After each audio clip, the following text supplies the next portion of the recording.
जय हनुमंत संत हितकारी सुन लीजिए प्रभु अरज हमारी, जनके काज विलंब न कीजिए, आतुर दौरि महासुख दीजिए। जय अंजनी सुवन हनुमाना, धरत चरण उर संत सजाना। हाक सुनत कोटि दुख नाशे, हनु हनु कहत ज्ञान प्रकाश। शंकर सहज स्वरूप संभारा, लाग समाधि अखंड अपारा। नमो नमः। તમારા બધાનું સ્વાગત કરું છું આધ્યાત્મિક મહાશક્તિમાં। સૌથી મોટો પ્રશ્ન એ થાય કે અન્ય દેવ છે પણ છતાંય હનુમાનજી મહારાજની આપણે પૂજા અર્ચના આરાધના કેમ કરીએ છીએ? કેવલ રામજીની ભક્તિ કરી એટલા માટે? એમની સેવા કરી એટલા માટે? અંજનાના સંતાન છે એટલા માટે? એકાદશ રુદ્ર છે એટલા માટે? કે કેસરી નંદન છે એટલા માટે? કે મારુતનું સાક્ષાત સ્વરૂપ છે એટલા માટે? ના, જરાય નહીં। હનુમાનજી મહારાજની આરાધના એટલા માટે થાય, એમની પાસે અપાર શક્તિ હોવા છતાંય એ વિનમ્ર ખૂબ છે। આજે આપણે થોડું ભણી લઈએ છીએ, થોડું જ્ઞાન પ્રાપ્ત થઈ જાય છે, યુવાવસ્થામાં આવી જઈએ છીએ, ત્યારે આપણે આપણા વડીલો સામે આર્ગ્યુમેન્ટ કરીએ છીએ કે મને બધી જ ખબર પડે છે।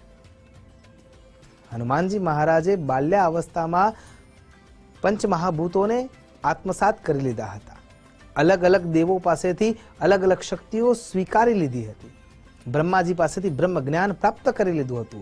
सूर्यनारायण पासेथी ए ज्ञान मर्मज्ञ थई चूक्या हता, अने छतांय एमनामां विनम्रता भारोभार भरेली छे। केवी रीते? लंकाना रणांगणमां मेघनादना बाणथी ज्यारे लक्ष्मण मूर्छा पामे छे अने ए वखते जगतना नाथ एवा रामजी रुदन करी रह्या छे। रावण रोवण हारे तो रोता ने राजी करे, पण आ तो वालकनो व्यवहार के जो रोई बतावे रामजी। राम रोई रह्या छे, एमनी आंखोमांथी एक एक मोतीनुं बूंद पड़तुं होय, स्फटिकनी माळा तूटी होय ए प्रमाणे बूंद धीरे धीरे धीरे धीरे लक्ष्मणनी जटामां पड़ी रह्युं छे। शोकमग्न वातावरण थई गयुं छे, गमगीनता छवाई चूकी छे। अने ए वखते भगवानने आश्वासन आपवा माटे नथी जामवंत पहल करता, नथी सुग्रीव पहल करी शकता, नल नील अंगद कोई पण आगळ आवीने भगवानने आश्वस्त करवा माटे तैयारी नथी बतावी शकता। अने ए वखते हनुमानजी महाराज आवीने एम कहे छे कि प्रभु आमां विलाप करवानी जरूर शुं छे? सुषेणने तो बोलावी लीधा छे, पण सुषेण रस्तो शुं बतावे छे? द्रोणागिरी उपर संजीवनी छे, एक रातनो समय छे।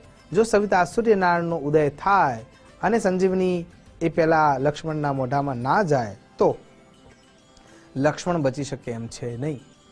अने ए वखते रामजीना शब्दों छे, माता अकलंकी कलंकी भई सो मेरे लिए और मेरे लिए समर्थ पिता को भयो मरनो। लखन वन आयो मेरे लिए, अने हवे जो ए उभो ना थाय तो कहो हनुमत अब जी के कहा करनो। हवे जीवीने करवानुं शुं? अने ए वखते जगतना नाथने जे आश्वासन आपीने पहेलो होकार करी शके ने एनी पूजा थाय। અને હનુમાનજી એવું સ્પષ્ટ રૂપે કહે છે, રામજીના પ્રતિજ્ઞાને યાદ કરાવતા, કટિપટ લપેટ જટ જૂટ કોપના રક્ત નયન ભ્રુકટી સુકોપ કર સજ્જ ધનુષ ટંકાર કીન કરવા નિશાચર વદ્દલીન। કટિપટ લપેટ જટ જૂટ કોપના રક્ત નયન ભ્રુકટી સુકોપ। અને એ પોતાની પ્રતિજ્ઞા યાદ કરાવે છે કે ભગવાન તમારી પ્રતિજ્ઞા શું છે? તોત વડગર વધુ, તોત રત્નાકર ડારું, તોત જાઓ આકાશ, ઇન્દ્ર ઇન્દ્રાસન ડારું, તોત જાઓ પાતાલ, શેષ વાસુકી સંહારું, कहो सबक सकल दैतन को मारू। हनुमत कहत सुमन राम प्रभु, मैं बांदर विनती करूं कि आखिल लंका उखेड़ रावण समेत दक्षिण से उत्तर धरू। तो मैं एक बार हुकम आपो, दक्षिण थी उत्तर सुधी लंका ने हूँ लई जाऊं अने तमारी प्रतिज्ञा ने याद करो। लोक तिहुजारू सातो सागर सुखायडारू, गिरि ने डहायडारू, भूमि पलटाऊ मैं। रंच में विदारी दारो, दसो दिग्पालन को ने खगन समेत शशिसुर ही गिराऊ मैं। रसिक बिहारी प्राण प्यारी सुधी पाऊ, फिर जानकी ना लाऊ तो राम नाम पलटाऊ मैं। धनु बाण ना उठाऊ मैं। आवी रामजीनी प्रतिज्ञाने याद करावीने एमने आश्वस्त करे छे अने सीधा ए सूर्यनारायणने मळवा माटे जाय छे। केम के एवुं सुषेणे कह्युं छे कि जो सूर्यनारायणनो उदय थई जशे तो लक्ष्मण बेठा नहीं थाय। अने सूर्यनारायण पासे जईने पण आ हिंदीनी पंक्तिओ एटली सुदृढ़ छे कि एमनी भावनाओ स्पष्ट रूपे देखाय छे। ए सूरज इतना याद रहे, संकट एक सूरज वंश पे है। सूर्य वंशना अंदर रामजीनो जन्म थयो छे ने, अने એટલા માટે આવું સ્પષ્ટ રૂપે એમને યાદ કરાવે છે એને પણ આ પ્રાર્થના સાથે। ए सूरज इतना याद रहे, संकट एक सूरज वंश पे है। लंका के नीच राहु द्वारा आघात दिनेश अंश पर है। તમારા અંશમાં જોખમ આવીને ઊભું રહી ગયું છે. ए सूरज इतना याद रहे संकट एक सूरज वंश पे है लंका के निच राहु द्वारा आघात दिनेश अंश पर है इसीलिए छुपे रहना भगवन जब तक न जड़ी पहुंचा दूं मैं बस तभी प्रकट होना दिनकर जब संकट निशा मिटा दूं मैं. हजी तो કેટલી प्रार्थना करे छे मेरे आने से पहले यदि किरणों का चमत्कार होगा तो सूर्य वंश में सूर्यदेव निश्चित ही अंधकार होगा. आशा है स्वल्प प्रार्थना यह સચ્ચે જીસે સ્વીકારોગે. અહીંયા એમને પ્રાર્થના કરવાની જરૂર જ નથી. એ તો સૂર્યનારાયણને બાળપણમાં જ ગ્રસિત કરી ચૂક્યા છે, પોતાના મુખમાં મૂકી ચૂક્યા છે.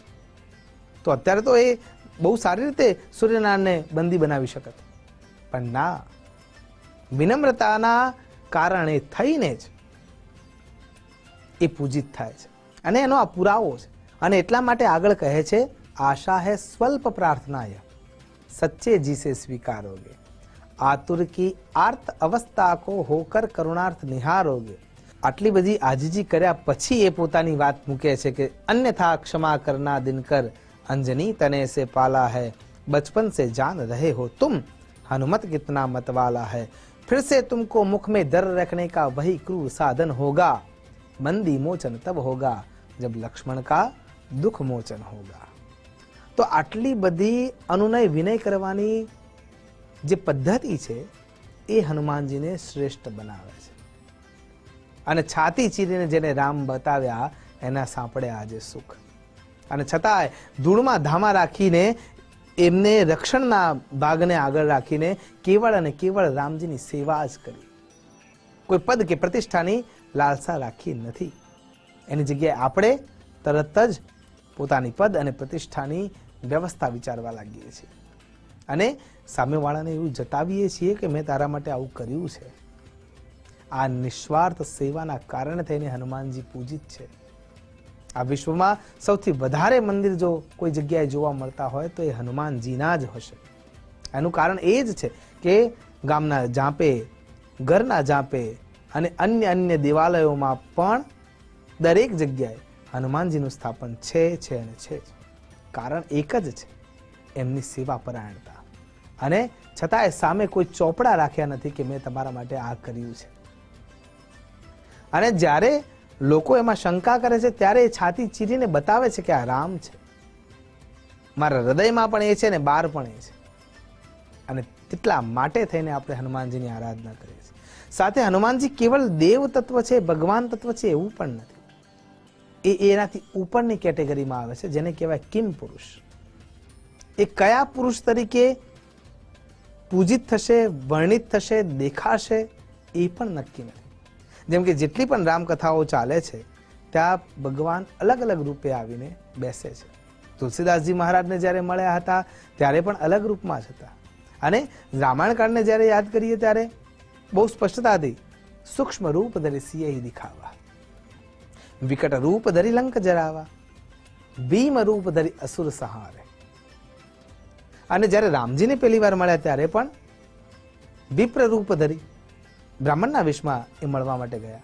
જ્યારે રામદૂત તરીકે જાય છે, લંકાના રણાંગણમાં પહોંચે છે, રાવણના સામે જ્યારે ઊભા છે ત્યારે એ વાનર રૂપે જાય છે ને સમજણ શિવ રૂપે આપે છે. એટલા માટે એમની જે પદવી છે એ કિમ પુરુષની છે કે કયા પુરુષ તરીકે એ છે. સમુદ્રના લાંઘવાનો સમય થયો ત્યારે કનક ભૂધરાકાર શરીરા. એટલે હનુમાનજી જ્યારે જ્યારે જેને મળ્યા છે એ એક રૂપમાં ક્યારેય મળ્યા જ નથી.